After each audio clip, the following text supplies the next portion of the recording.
Bonjour à tous, voici ton message concernant ta relation avec ton autre. Allez, c'est parti, on y va. Comment les choses peuvent évoluer dans les prochains jours, voire les prochaines semaines. Clairement, ce qu'on te dit, c'est dans ce que tu traverses, on te parle clairement, tu vois, de cette rencontre extrêmement forte que tu as eue ou que tu vis actuellement. Et plus que jamais, il y a vraiment une sensation d'amour que tu n'as jamais ressentie auparavant. Tu as des sentiments pour cette personne. Sur le coup, en fait, tu n'as même pas su déterminer si c'était de l'amour ou si c'était autre chose. Parce que quand on touche du doigt l'amour inconditionnel, on sent qu'il y a quelque chose de différent. C'est pas, on n'est pas dans des relationnels classiques. Et ce qu'on te dit, c'est que dans cette relation, aujourd'hui, il y a quelque chose qui va bloquer ou qui bloque déjà.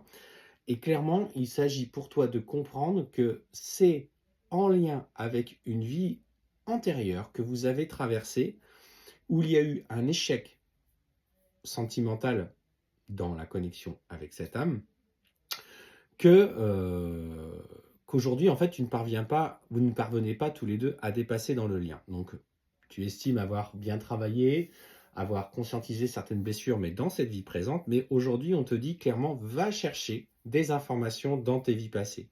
Tout simplement parce que dans les relations de parcours sacré, vous avez vous vous êtes croisés, recroisés à de nombreuses reprises au fur et à mesure de vos incarnations, souvent validées par des échecs, soit en lien avec votre travail et vos blessures, soit par des conditions extérieures telles la guerre, etc., etc., qui ont empêché une réunion ou la tierce. Et ce qu'on te dit, c'est, voilà, par la méditation, par des consultations sur les vies antérieures, va chercher des informations.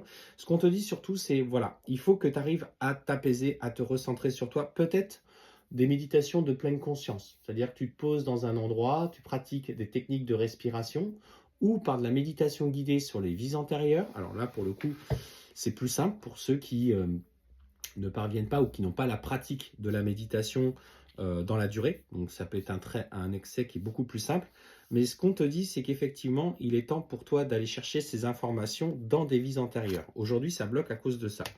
Et clairement, avec ton hôte, on te parle qu'il y aura justement, malgré cette très forte attraction, ce magnétisme, tu vois, des conflits, des incompréhensions qui vont venir vous éclater à la figure parce que vos égos sont encore trop forts.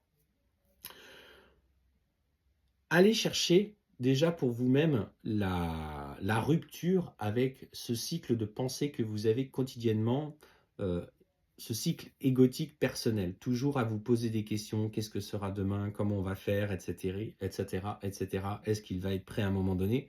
Je l'entends, c'est légitime, ça vient être dans vos schémas d'habitude, mais n'oubliez pas qu'il s'agit avant tout d'un parcours personnel. Et tant que vous ne serez pas inscrit dans cette nouvelle façon de penser, ou en tout cas essayer de modifier cette nouvelle façon de penser, bah clairement, votre hôte se tiendra à distance de vous.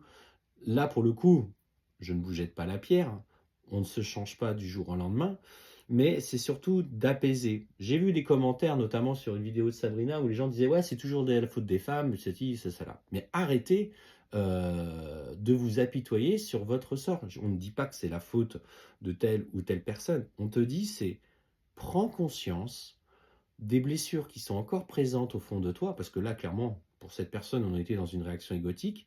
Prends conscience encore des plaies qui sont encore ouvertes en toi, va chercher à les cicatriser pour t'apaiser.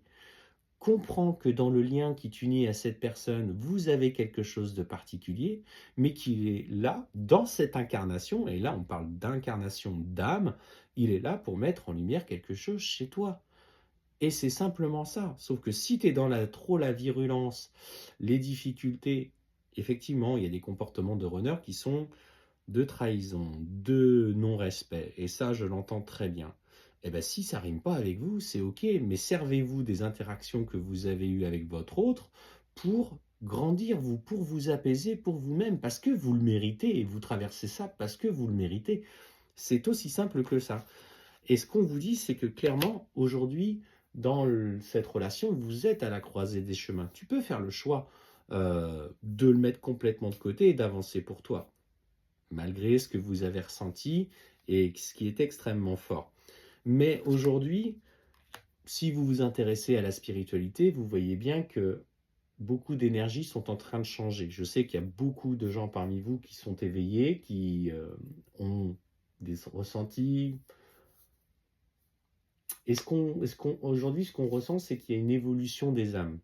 Sauf que nous, le conseil que l'on vous donne, c'est travailler sur vous parce que même au niveau des âmes, et ça pour le coup, nous avons eu des messages clairement par rapport à ça, il y a entre guillemets un tri qui est en train de se faire entre celles qui vont vouloir travailler intensément et qui vont pouvoir continuer à s'incarner sur Terre et d'autres qui seront mises de côté, qui seront envoyées sur d'autres plans, qui vont devoir travailler encore et encore dans des réincarnation plus difficile. Donc, n'hésitez pas à aller chercher. Peut-être que ce message ne parlera pas à tout le monde, ce que j'entends très bien d'ailleurs. Mais surtout, c'est ayez conscience de qui vous êtes. Lâchez prise. C'est difficile.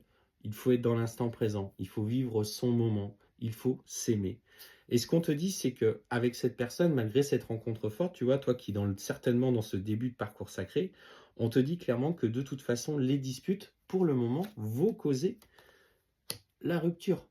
La rupture qui est une étape obligatoire dans un parcours sacré, qu'elle soit d'âme jumelle ou de flamme jumelle, la séparation étant une phase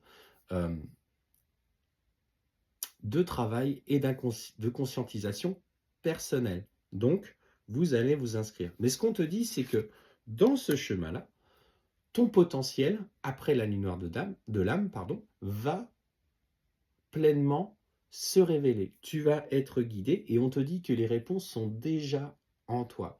Donc, va chercher au fond de toi ce qui résonne avec toi, ce qui te fait vibrer. Lâcher prise. Tu vois, je te disais, lâche prise, prends conscience, avance, tout simplement, et mets-le de côté. C'est pas parce que tu n'es plus en connexion, en interaction physique dans la matière avec lui que vous vous êtes oubliés. Vos âmes, je te rappelle, se sont reconnues.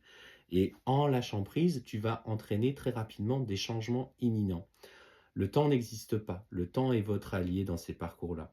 Si vous mettez 6 mois, 1 an, 2 ans, 5 ans à faire le job, l'important est que vous soyez déjà une personne beaucoup plus apaisée, beaucoup plus épanouie, qui saura renaître de ses cendres tel un phénix. Parce que c'est de ça dont il s'agit.